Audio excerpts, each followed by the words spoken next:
Então, assim, se você conseguiu, aí é como o Marco falou, uma ideia básica, né? Por exemplo, quero falar sobre trama de um casal, né? Então, eu já sei do que vai se tratar a minha história. É um casal que está vivendo um momento difícil.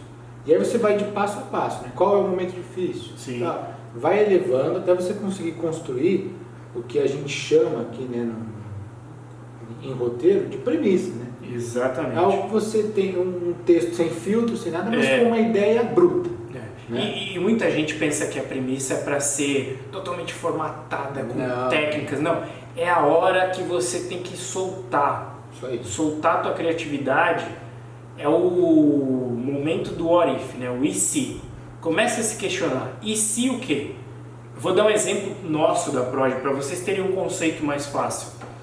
Dentro do universo de super-heróis, tudo é dividido em franquias, ou seja, cada herói, o protagonista da sua mitologia, ele desenvolve uma franquia. O que eu estou querendo dizer? O Batman tem a franquia dele, o Super-Homem é dele, o Aquaman é dele, a Mulher Maravilha é dela.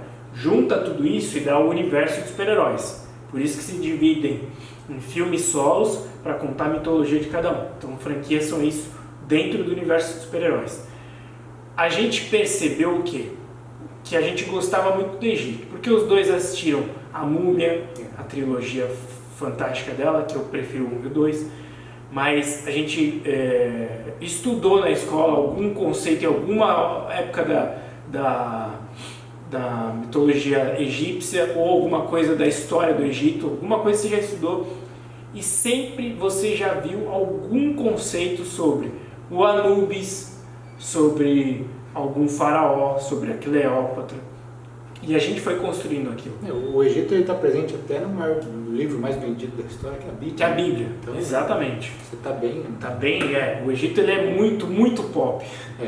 E a gente falou, pô, vamos fazer alguma coisa do Egito. Então a gente começou a ver o quê? Que a Marvel e a DC, que são inspirações pra gente, elas utilizavam o Egito e utilizam o Egito como fantasia, ou seja, como realmente algo fantástico. Até o filme Deuses Egípcios, são deuses do Egito, acho que Deuses do Egito, com, não lembro o nome dele, acho que é o Gerard Butler. Isso. Gerard Butler, ele não fez o filme de sucesso, mas ele explorou muito a fantasia do Egito. Então a gente quis inverter. E aí que veio esse e se a gente construir uma franquia do Egito sem utilizar elementos místicos, utilizar elementos urbanos, de ciência, de tecnologia, de coisas underground, pé no chão.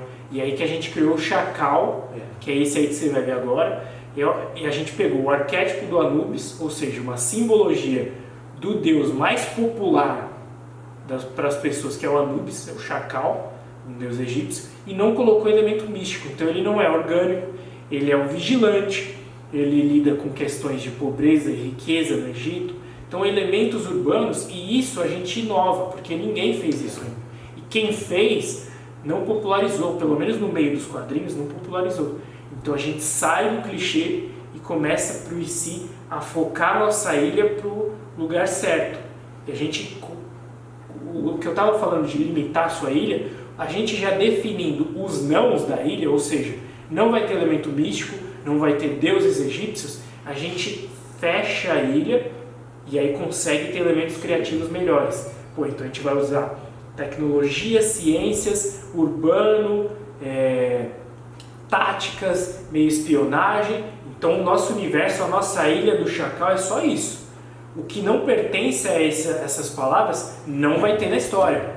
Com isso a gente ganha uma liberdade criativa melhor. Sim. Então limitem a sua história e vocês vão ver que vocês vão achar soluções criativas melhores. Eu acho que